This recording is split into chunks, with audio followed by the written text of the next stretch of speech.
Welcome, everyone, to another episode of Naked with Dr. Money. I'm Dr. Stephanie Ardrey, known as Dr. Money. And if you've been tuning in, you know our date is every Wednesday, noon Pacific time. We get together and we get to explore mindsets, motivations, and manifestations. So, Naked with Dr. Money was created to allow a peek behind the scenes as I, in my role as CEO of ZenoVerse Wellness Group, navigate the day to day journey of building a startup company in an international marketplace and all of the complexities that go with that type of opportunity. But more importantly, if you have started a company and if your business requires outside capital, the capital raising journey is also a very unique process and journey. One, you must understand everything about the type of capital relevant to the stage of your business in its evolution and all of those things. So it can be pretty involved, right? And when we're talking about keeping yourself healthy, mind, body, and soul. And some of us who are known as type A personalities, keeping ourselves healthy, even keeping the stress under control, can be a challenge sometimes. So each week, I invite a guest and we discuss mindset because mindset has everything to do with how you experience your daily journey. If you get up in the morning and you set the intention to have an amazing, outstanding day, then typically you may find that you experience an amazing, outstanding day. If you get up in the morning and you dread that day, then sadly you may have dreadful experiences throughout the day. So I do believe that mindset has everything to do with your experiences and, more importantly, your outcomes. So today I am having a guest. Tijani is what I know him as. And he has an organization, Healing in the Gardens, which we're going to talk about. As usual, I'm going to ask Tijani about his mindset. Is it the result of his nature, how he was nurtured, or a little bit of both, and how his mindset contributes to motivations and then also his manifestations? He's been busy. I don't want to hold back any time. I want us to be able to have a really fluid conversation. So, without any further ado, I'm going to bring Tijani into this conversation. Hey, sir. Hey, how are you? I'm good. How are you today? Feeling blessed. Amazing. That's wonderful. Well, I know you were trekking around the world a little bit ago.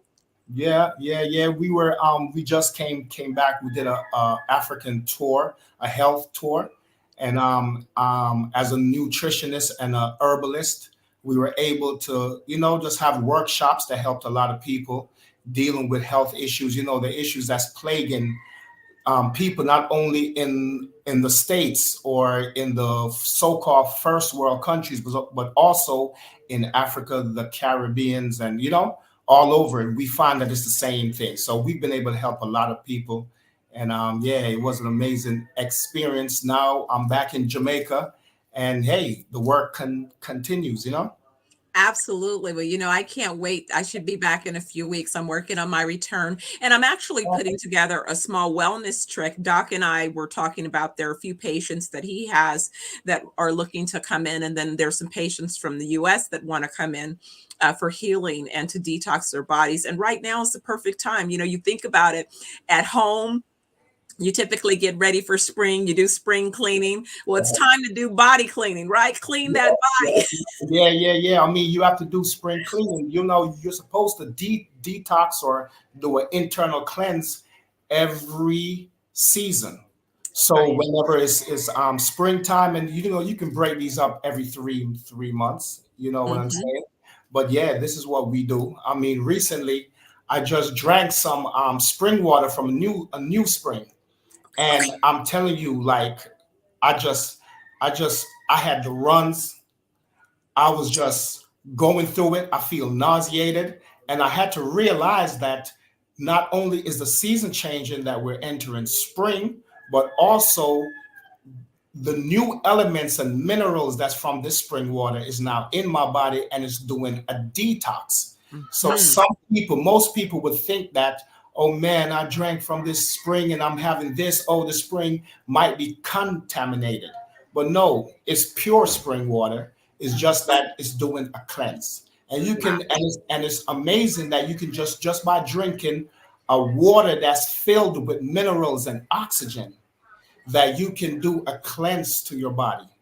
You know And what I'm most saying? times, yes, and people don't realize that. But I was so funny you would mention that because I was talking to a girlfriend. She was doing bottled water, and I was just saying, you've got to get away from the plastic, just how many toxins are in the plastic. And if you're putting it in the freezer or you're letting it sit in the sun, that's even worse. You don't even realize all of the particles that are being released from that, and that's going into your system, That's right? right. So That's right. it's like, so you want to get the water as pure as you can get it, with mineral rich water, but put it in glass, get a Yeah, glass glass container, get a is copper container. copper container glass. You know what I'm saying? The thing about stainless steel, the Yeah. thing about it is that most of the water that you see in bottle is dead water.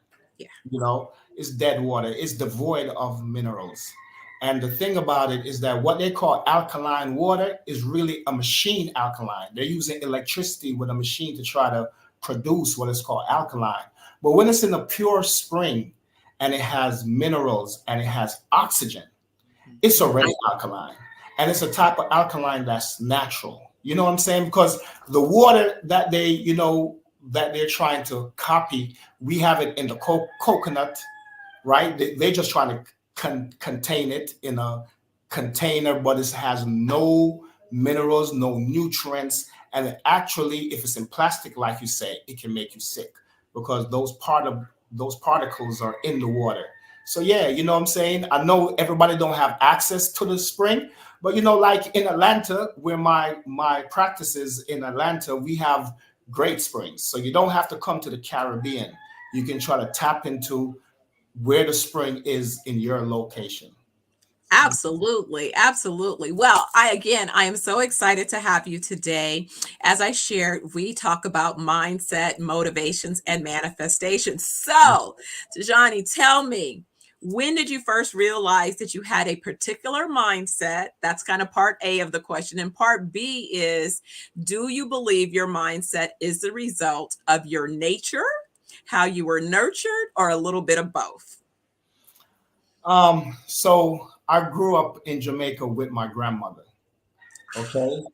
And my grandmother, she kept an indigenous lifestyle because she's from the hills of Trelawney, and in Trelawney, most of the people are farmers, so they do indigenous farming. And indigenous farming is the way that we farm in indigenously is that we rotate our farm, so our farm is not in just one area forever. We move, and it's called like a moving farm, or we rotate the crops because Mhm. after 7 years, the crop is devoid of minerals.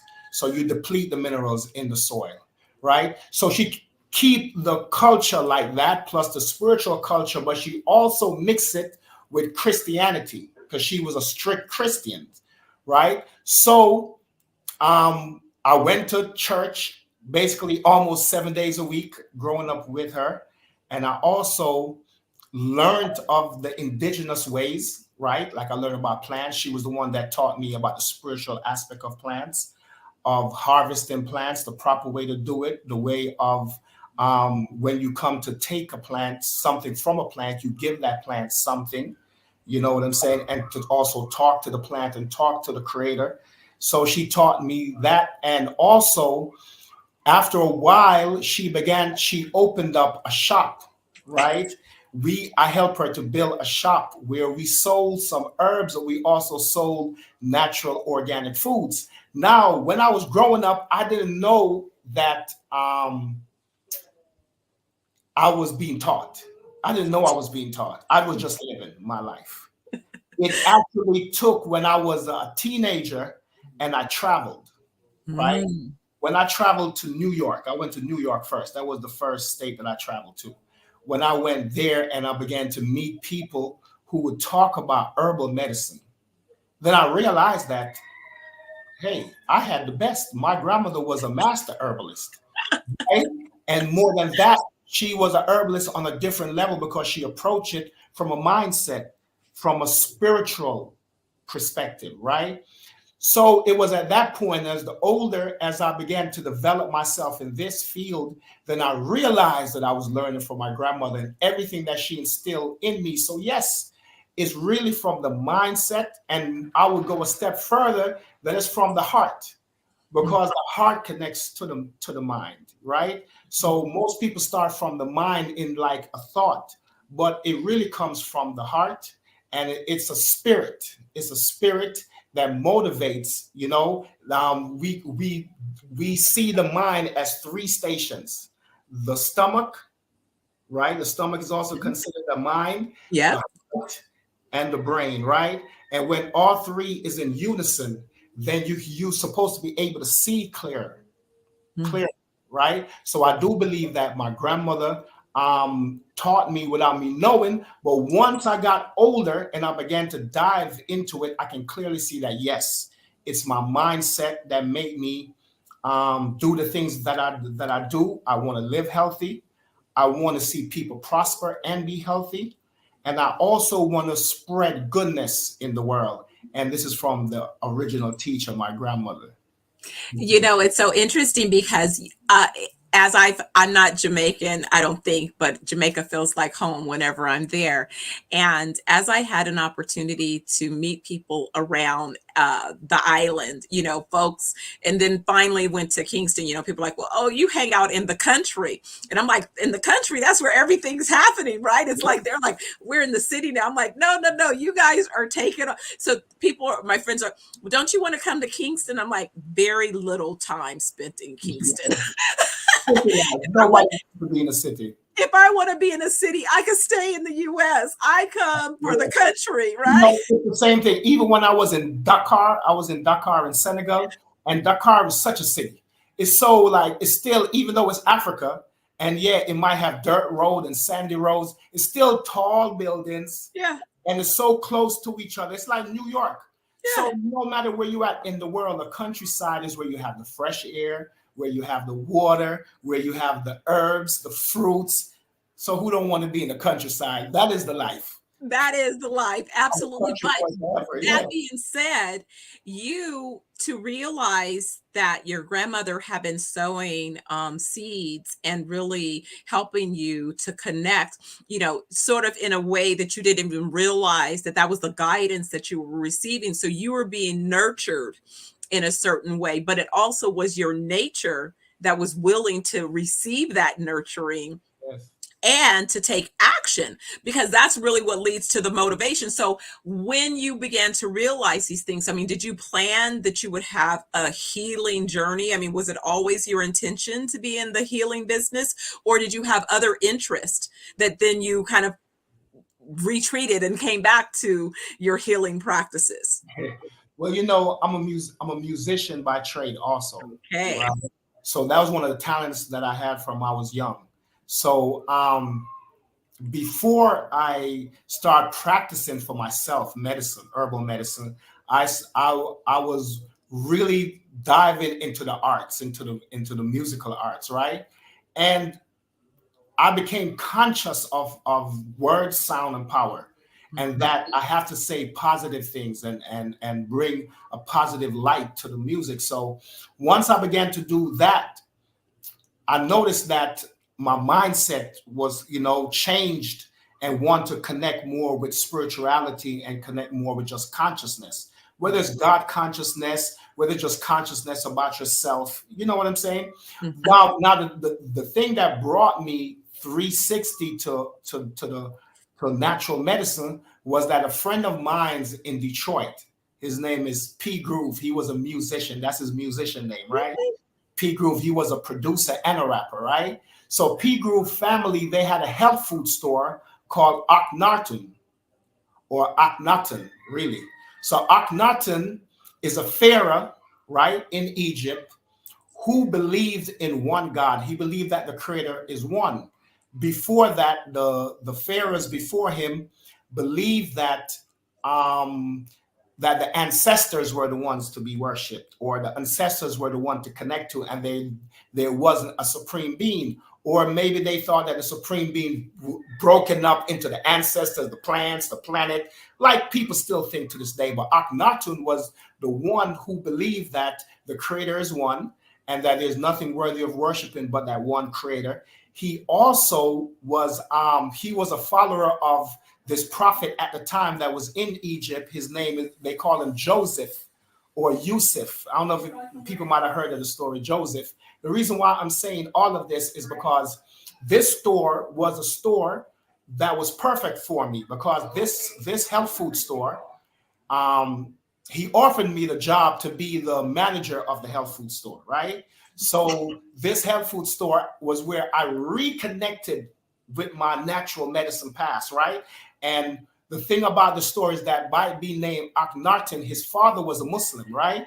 And his father, being a Muslim, dealt with healing on the spiritual level, but he also connected with the natural medicine, which is nature, right? Which is really, as indigenous people, whether we didn't use the term Muslim, as indigenous people in Jamaica, wherever we were around the world, we knew that we had to come from a spiritual base to connect with nature. And then the spirituality and nature combined together, with us being that conduit, us being the binder, the spiritual knowledge, us, because we're the spiritual knowledge, which is light, us being light and material, and then nature being material, we combine them together. And I was able to hone my skill at Akhenaten in Detroit. It was a huge health food store. There, I was able to not only talk to people who had health issues, but people who had spiritual issues. People who would say, I'm plagued by, I'm having nightmare, I'm being plagued like psychological things, I'm being plagued by demons, all of these type of things. We were able to help them with herbal medicine, with scriptures, with guidance through the ancestral plane, you know? So yeah, that was where I was really able to go back, and I realized, like, oh my God, I was a real student, because my grandmother taught me everything. I mean, she used to take me out. An example is, she used to take me out early in the morning, and she would take the leaves off the plants, right? But she would talk to the plants before she take the leaf, right? And then she would give the plant some water, right, as a gift. And then she would take the rain dew that's on that leaf, and she would sap her wherever she would have a pain. She would sap it, and she would be praying at the same time, right? Talking to the Most High, talking to nature, because it's one, right? Showing that we're connected to nature, and that we're connected to the Most High. So that was then that all these memories and all these teachings began to come back, and I was able to develop it by studying the other great people and reconnecting to what my grandmother gave to me, you know? It reminds me of two things. One, I too was able to spend my early formative years with my grandmother. Uh, They used to call me precocious, so I was definitely doing the most. And I am convinced, because I tell people, I said, yes, some of it was my, nature and how I was nurtured, because my nature at 3, I started directing and making decisions and, directing the adult folks in my life. And what was so interesting is they seemed to become, as a girlfriend said, yeah, I could tell everybody really followed you. And I'm like, oh my gosh, my leadership showed up early. So I have the fondness that you're sharing of spending that time with your grandmother. But it's also the truth about, how people say, if you raise up a child in a certain way, they will come back to that, yes. what you've sown into them, right? And how valuable that is. But really what I wanted to touch on is something that a lot of times people don't correlate, is their mental well-being, and how much their mental well-being is based upon their mindset, is based upon that emotional health, the trauma that maybe they've experienced, but also connecting it to their gut health. People don't realize that if your body is full of parasites and toxins, that is influencing your thought process. Yes. because you are not healthy. So internally, your cells are fighting, trying to fight to see what's going to be dominant. That is energy that is not being, and then if you have parasites on the brain, right? Because of other things. So what you're talking about is really so important, and has been a big part of the education that Yeah. we've had to share. And even right now in this country, since COVID, since the pandemic, the overall awareness has been growing because so many people who did not go to war, right, who were traumatized by the pandemic, are now suffering from post traumatic stress disorder, which was typically thought to only happen if you've been deployed Mhm. into a traumatic, war environment. But no, people are walking around every day right now Yes. without a solution.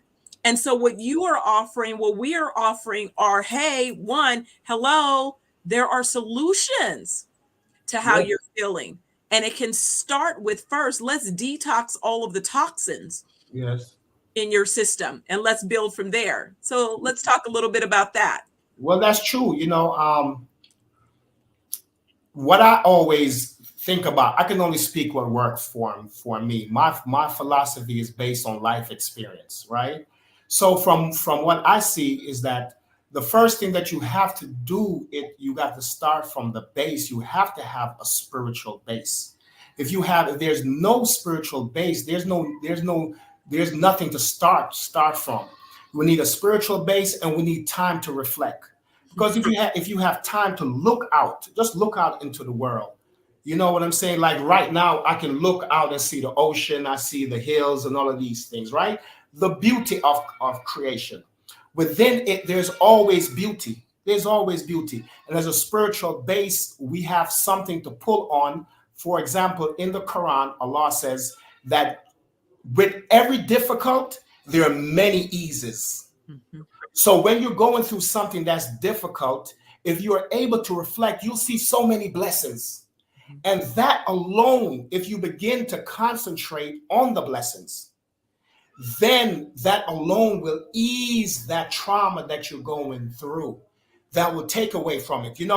There's a saying by Prophet Muhammad sallallahu alaihi wasallam that said um, that don't be ungrateful. If you're ungrateful, it opens the door to pain and stress. But if you're grateful, it just unlock the door to blessings. The blessings just start rolling in and coming into you. And what I see is that that's what I've been able to use to help myself, is to reflect when I'm going through hardship, all the many blessings that I'm having, and to also remember this great advice, that to be in a state of gratitude. Once you put your mindset in a state of gratitude, no negativity can stay around. You'll find those negative energy dissipating, going away, moving away from you. And that alone will bring you out of any stressful situation that you're in. You know what I'm saying? So that's the first place that I would say start from. Speaking about the gut, of course, what you put in your mouth, it affects every part of the body, every organ of the body. And the colon is a very intelligent organ, right? And that's why I say it's connected to the heart, it's connected to the brain, right? An experience, my first experience that taught me about this stomach here and how intelligent it really is, was that I was my first fast in Ramadan. It's Ramadan now, by the way, and I'm fasting, right? And Okay. my first fast in Ramadan, and this is many years ago, probably about 20 years ago. My first fast was that I wasn't hungry. I had just basically eaten, because you're supposed to eat before you start fasting, right? So I ate, I was fine. But it was around the time, say about noon, that I usually eat, right? And I was walking past the table with some food on the table. I wasn't thinking about it. I was just walking past. And do you believe that my stomach, I could feel my stomach moved, like it was commanding me, like, it's time to eat. What's up? We're usually eating. And that was amazing. I said, my stomach just move on its own, telling me it's an intelligent creation, right?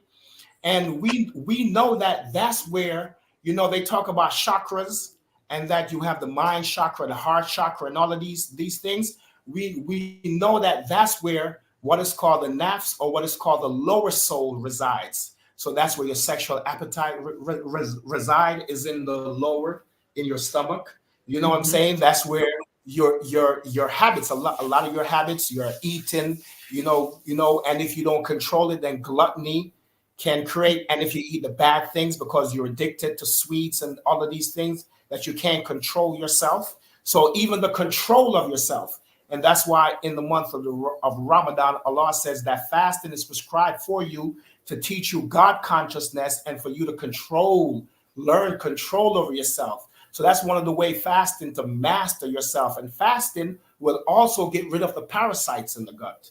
It will get rid of the parasites, because they won't have the sugar and all of the bad foods, all the fake foods, all of the dairy to feed on. You know what I'm saying? So Oh, yeah. yes, killing those parasites in the gut, connecting to having a spiritual base to connect to, all of these things will help you to detox, not only from the stress, but from the parasitic elements that's in the body. And Mhm. it's so important. I mean, basically, what you said is you really laid out a reality of so many people, one, are struggling because of poor gut health. They're Yes. struggling because, I was explaining to someone who was saying, well, I don't really use sugar. It's like, it's not about just table sugar. It's that sugar is in everything. And then there's food that converts to sugar in your body.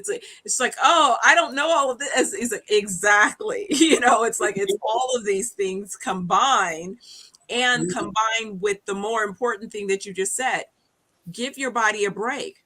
Yes. Allow Yes. your body a window to detox from some of these things, Yes. because you're right. If you're not feeding those parasites, they'll eventually fall off and die. They And have. that discipline, and it was only in the last few years, finally. Years ago, people tried to get me or encourage me to develop a meditation practice, and I tried, but type A personality, racy, racy, racy. But finally, I was able, one day, I was on the beach in the grill, and I got into such a deep meditative state. And I was able to get there because I had started really grounding every day. And in the morning, it would be my goal to get 10,000 steps on the beach. Mhm. And I noticed just that healing energy through the sand, healing my body, began to really change, and also detox my body and detox my mind. And it was almost as if there was a clarity. It was like I had a film, it seemed, in my mind that suddenly became clear. Mhm. And in that process, I eventually was able to really find myself in a meditative state. And it was so fulfilling. Like, I was like, oh my God, how could I have not been able to get here? Because it was like your mind I was sitting there. Some guy stopped me after 45. I had 45 minutes, just was, and I had to put word out. Don't mess with Dr. Money on the beach. That's amazing, because meditation is detoxification. You're detoxing the mind, especially somebody like you who thinks so much, who have so many ideas, who have so many plans and so many projects that you're working on. You have to take a break to detox the mind, because you'll find that even before you go in, if you just go all day, even before you go into sleep, you're going to be thinking about all these things. It's going to be racing, and then in your mind, and then what's going to happen is that you might develop insomnia, right? A lot of people have problems sleeping. So yeah, we do have to like cut off, to just take a break from all of these things, which is fasting, right? And reconnect to nature. Like what you said, that you was doing grounding, you know what I'm saying? You was, taking the herbs and all of these things. You have to connect with nature, because it is a part of you. Allah have a verse in Quran that says that He created everything in the universe for man. Yeah. Everything is there to serve us. So we actually have to connect. And this serving is a helping. The serving is to to take us to different levels. Because if you were to take the herbal medicine, right? Just think about it. If you was to cut out sugar, because they colonize us, we're in Jamaica, where most of the slaves work on sugar plantations, right? Mhm. And they were able to send those sugars around the world, right? And they colonize our taste buds with sweets, right? Mhm. So most of us, it's hard for us to have any other forms of flavor. We just want sweet, sweet, sweet, right? So we don't get a chance to have something bitter, something salty, something sour. You know what I'm saying? But if you take a break and you are able to dive into some of these plants, most of these plants that's really good to detox the body and get rid of the sugar is very bitter. We're talking about the Cersei, we're talking about the neem, we're talking about the guaco, we're talking about the rice bitters. These are very bitter plants, but after most of my patients, after 3 days of taking these herbal teas, their taste buds begin to normalize. And they're saying, Doc, I can drink this now, no problem. It's not as bitter. And the more you drink it, it's like nothing, right? So we have to do the break like you did. We have to do some meditation just to clear the mind and get that fog away. And that's where the prosperity lies, really. Because me personally, I work a lot, but my purpose is not to make money. That's not my purpose. I don't even think about money, really. You know what I'm saying? My purpose is to help people. And when you find your purpose in doing whatever that you're doing, and it's a noble cause and a noble purpose, you'll find fulfillment. You really won't find joy if your purpose is just making money, because once you make money, you get used to it.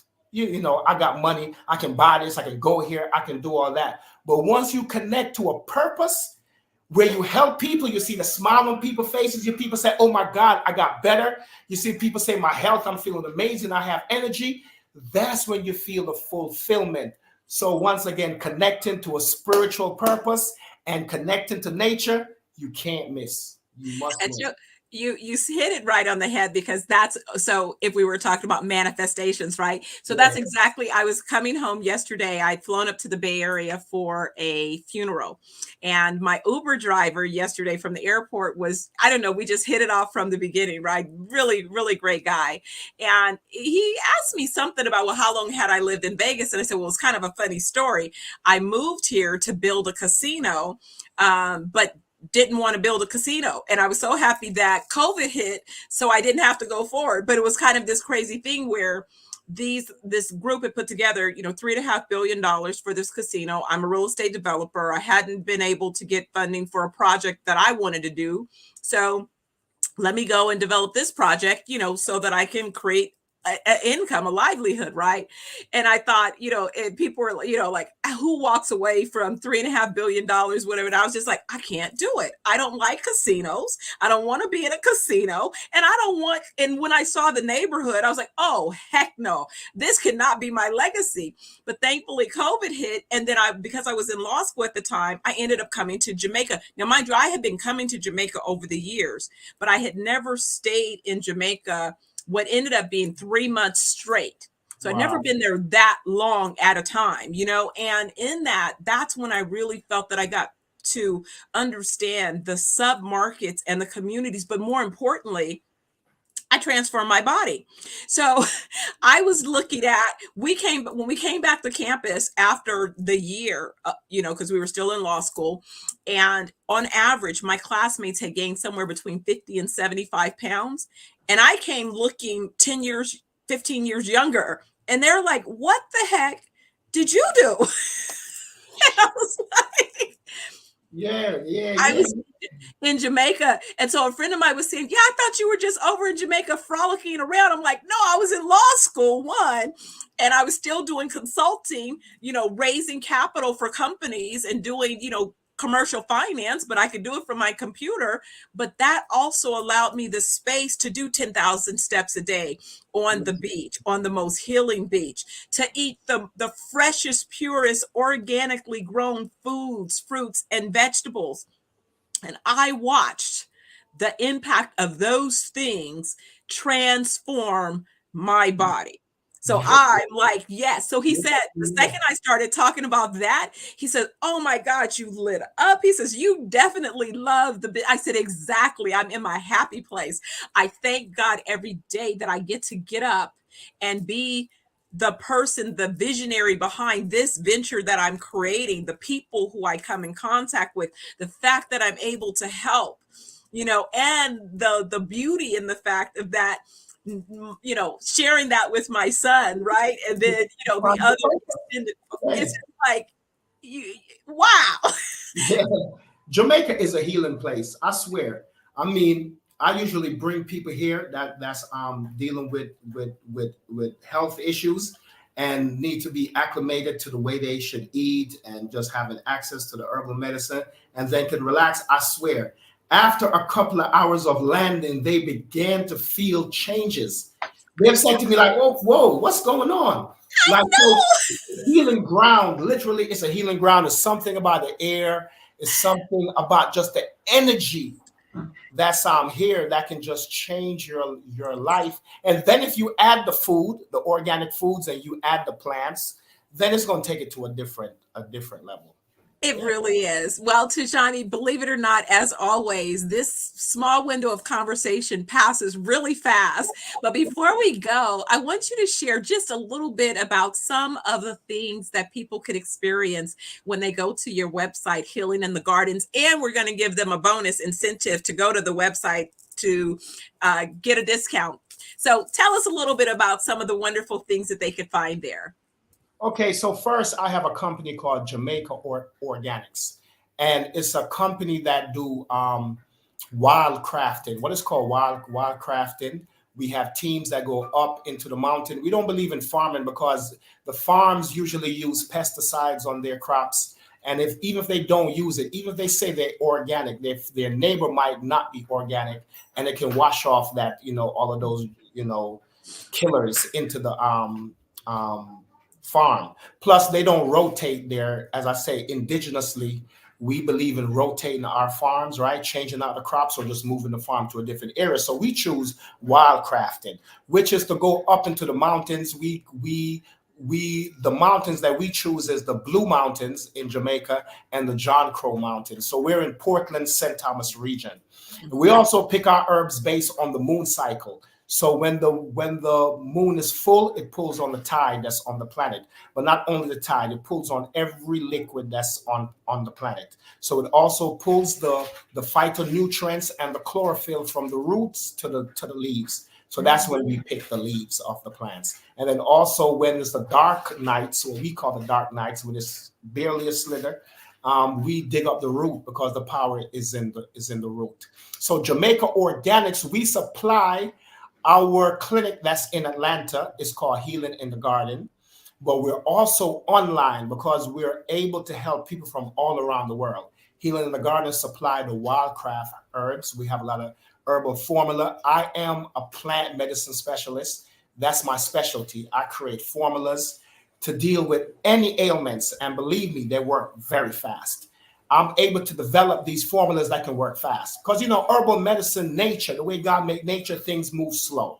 Like it takes a time. So I've dived deeper and deeper to create something that can work fast. So that's what you'll find on Healing in the Garden. Plant-based formulas, plant-based iron, herbal teas, and some natural health foods. And if you want to get a discount, please go online and shop, but make sure to use the discount code Dr. Money. You'll get immediately a 5% discount. And I'm telling you, Dr. Money is somebody who's doing the work. So we want you to go ahead and connect with her and connect with Healing in the Garden. Absolutely. Well, I couldn't have said it any better. So, thank you. I was so excited. I was looking forward to our conversation and you didn't disappoint. So I know that this will be part of an ongoing conversation. When I get there, I'll be looking for you. Can't wait to continue expanding, our collaborations on how we not only support one another, but just the opportunities, because there's plenty of opportunities that I see that I've identified that are, bigger bigger than me. That's kind of how I work, is I build out an entire ecosystem so that we can all eat. Well, you're talking about doing a retreat. You're talking about Yes. doing all this wellness. Hey, I'm here for it. The people need it. It's going to be a blessing. It's a blessing for me and you, but a blessing for everyone also. So yeah, I'm ready to connect, and I think that people would be happy to come. Wonderful. Well, thank you again. I appreciate you for being my guest, and I hope to catch up with you soon. Yeah, man, I'm always here. Respect and love. Just stay grounded, connect your heart, mind, and the gut as one, and connect to the Most High, and and nature, and we're gonna be just fine. All right, Tijani. So take care. Respect here, Yeah. All right. oneness, one One love. love. Well, everyone, I want to thank you again for jumping on and checking us out. Hopefully, next week you'll come back. Remember, if it's Wednesday and it's noon Pacific time, Naked with Dr. Money. I look forward to seeing you then. And until then, be well. And don't forget, go to Healing in the Garden and use the code Dr. Money for a 5% discount off your purchases. Be well.